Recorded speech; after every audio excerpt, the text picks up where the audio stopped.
On this episode, we go back to the theme of Earth as a rest area on the cosmic highway. Or maybe we're more like a museum. Anyway, this story is taken from an account from a Canadian who claimed to not only witness UFOs, but also to being visited by a series of strange creatures that seemed to be related to his sightings. The visits from these people took place over the following month. This is his account. It was early December 2000, and I was living in Vancouver, British Columbia at the time.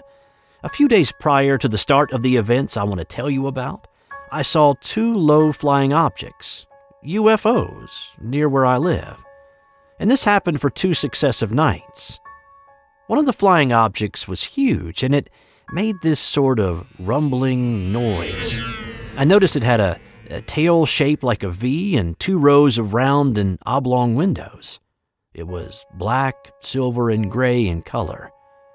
I did what everybody else would do. I reported it to the authorities. Anyway, on the day in question, I received a weird phone call from a man claiming to be with the Canadian Armed Forces. The man on the phone indicated they needed to speak with me about what I had seen 2 days earlier. Shortly after the phone call, 2 men appeared at my door. They showed me their IDs and said they were from the Canadian Air Defense. They requested to come inside, and before I could get the word no out of my mouth, they were moving past me into the house. I told them they needed to leave, but they ignored my protests.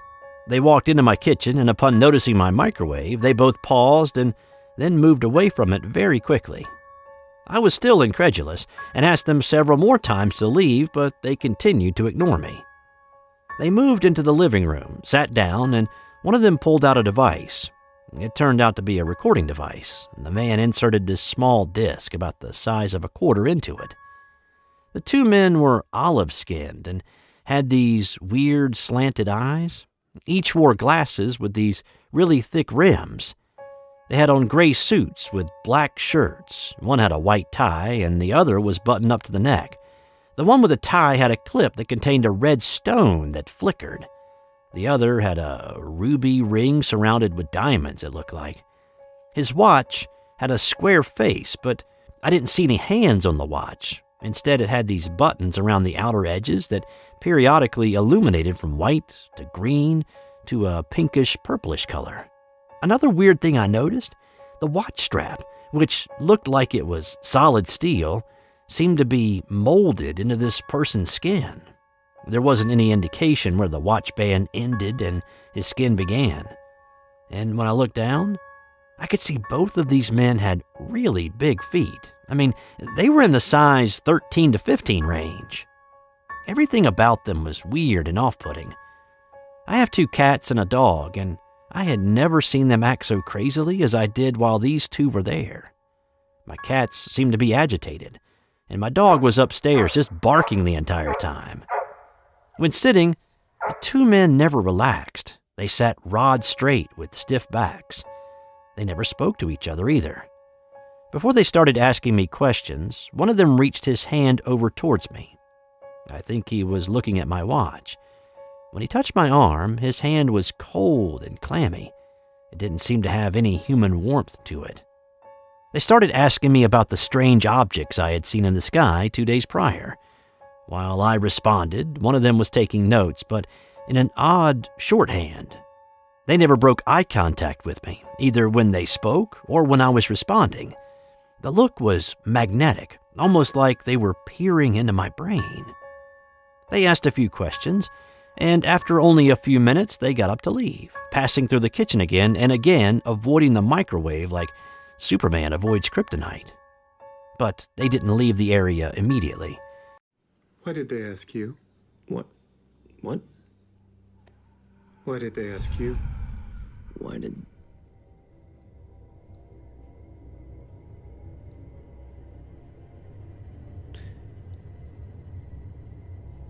You know what? Can I see some, identification? Identification? Yeah, I'd like to see some. Will you feel responsible for the harm that will come from the weapon? The weapon? Will ID make you feel more comfortable? The weapon that will be constructed from the blueprints. Will it make you more compliant? What are you talking about? What weapon? The blueprints you decrypted. I deciphered blueprints, but Is it something you base trust on? You did not know? No, I didn't. I did not know this. How do you feel now that you know? Do you feel regret? It was a job. Okay, I needed the money, so I took the job. There was no forethought, no ulterior motive. It was just a job. So whatever I deciphered was not my creation, and I am not responsible for what happens next. Does it scare you? Do you trust us? Have you thought about the your people own that will death? die?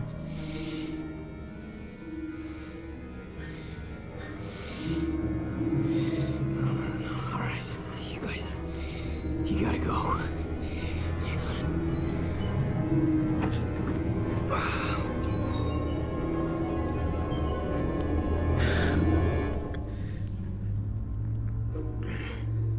We are thankful for the time you have taken to answer our questions. It means a great deal to us.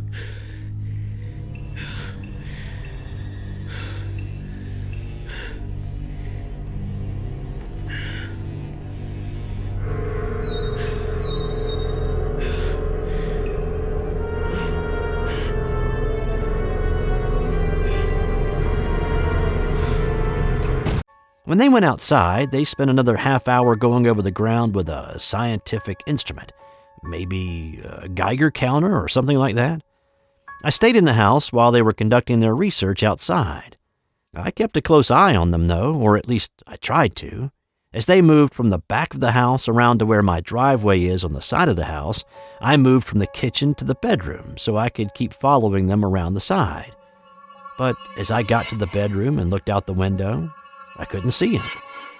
I went right up to the window pane, looking left, right, up, down. Nothing. It only took me a few seconds to transition from the kitchen to the bedroom. They couldn't have gone out of sight that quickly. There wasn't a car driving away either.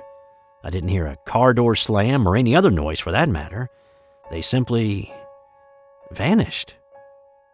This was indeed a strange event, and I tried to settle myself down after this encounter. But it wasn't long after they left, or disappeared is more like it, I suppose, that I got this really strong headache.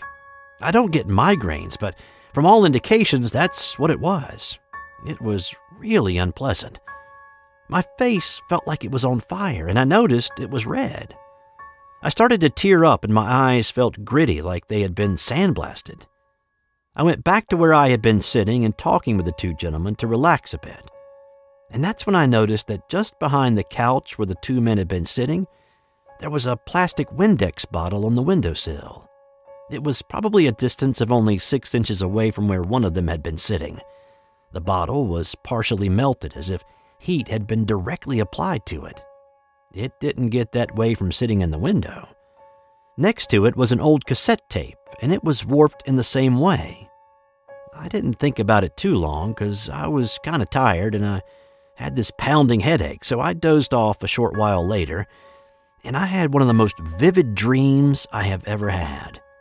In my dream, I was lying prone on a table.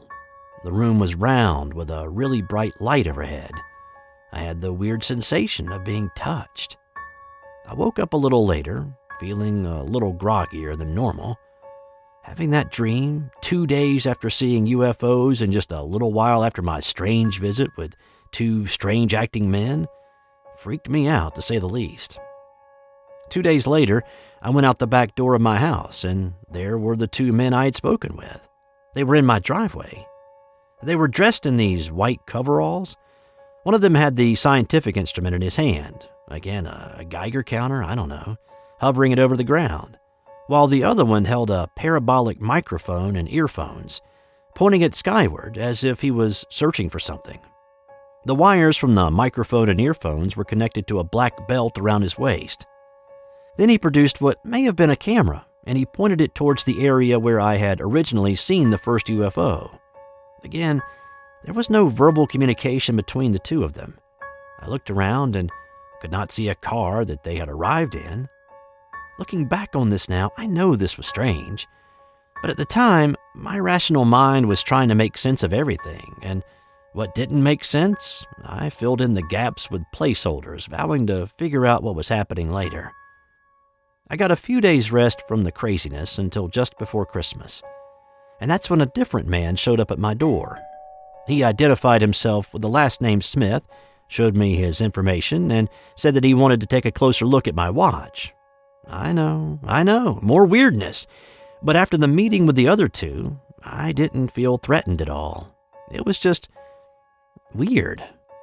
Now this guy was on the short side, maybe 5 feet tall. He was wearing a black suit, white shirt, black tie, and a black fedora hat. But just like the other two, he had huge feet. What was it with these supposed government guys always seeming to have huge, black and shiny size 14s? He was pale and thin with really long fingers, and he was wearing these black wraparound glasses with silver lenses. This time, I thought I would try a different tack. I extended my hand to the guy to say hello, and he flat out ignored it. Instead, he came on in the house, avoiding the microwave oven like the other two did, and sat down at the kitchen table. He pulled out his recording device. He also pulled out this pick-like tool to examine my watch with. I'm not sure what the fascination was with my watch.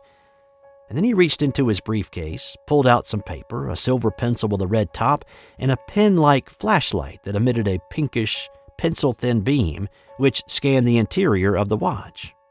He took a small digital-type camera, and with it he took several pictures of the watch. He didn't speak much during his visit, but when he did, his speech was slurred. While this guy was there, my cats were acting the same agitated way as before, and I didn't hear anything from my dog, though. And then he packed up his stuff and left without saying goodbye or anything else. He left the house, and once again I went to the window to watch him leave, but as before, I couldn't see any sign of him, and I didn't see a car anywhere around.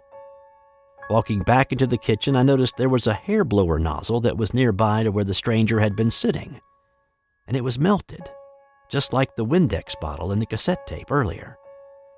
I also had a ruler in a drawer next to where he had been, and it had curled into an S shape. And just as before, I got a pretty severe headache not too long after he left, or vanished, or dissolved into thin air. It was a few weeks later that 2 others returned. These 2 looked a little different than the previous visitors I had. These 2 were 6 feet tall, very bony, very pale, long fingers, but their head, hands, and feet were out of proportion with their body. They had the shades on again, along with the dark suit and white shirt and black tie. Only one of them spoke. When asked for ID, they displayed silver cases that contained a photo of an unusual symbol I had never seen before. As they came into the kitchen, they asked me to unplug the microwave this time, and to also turn off my computer. The cats started acting crazy again. They both sat down, and they wanted to look at my watch again. I asked them why they were so interested in my watch, but they simply ignored my question. The guy removed 4 small containers from his briefcase and poured the contents onto my watch. I protested, but he assured me no harm would come to it. And then they told me they would give me $500 for the watch. Heck, it was an old watch, and that was way more than I'd paid for it to begin with. I told them, sure. They gave me $250 right then and said they would come back with more later. I told them that I was going to be moving away soon, and then the guy said something strange. He said, "We know. Don't worry. We can find you if we want to." They left soon after without so much as a goodbye or a handshake. Again, I tried to follow them once they got outside, but once again, they disappeared. This visit took its toll on me. I felt physically drained after they left. I developed the same headache, but this time it lasted for 2 solid days. Look, I know these guys, these creatures weren't of this earth, or maybe they were, but not human like you and me. They looked odd, acted strange, and were gone in less than a blink of an eye. And with the visits coming on the heels of my seeing the two craft in the sky, I know the events were related. I haven't seen them since, and that is fine by me.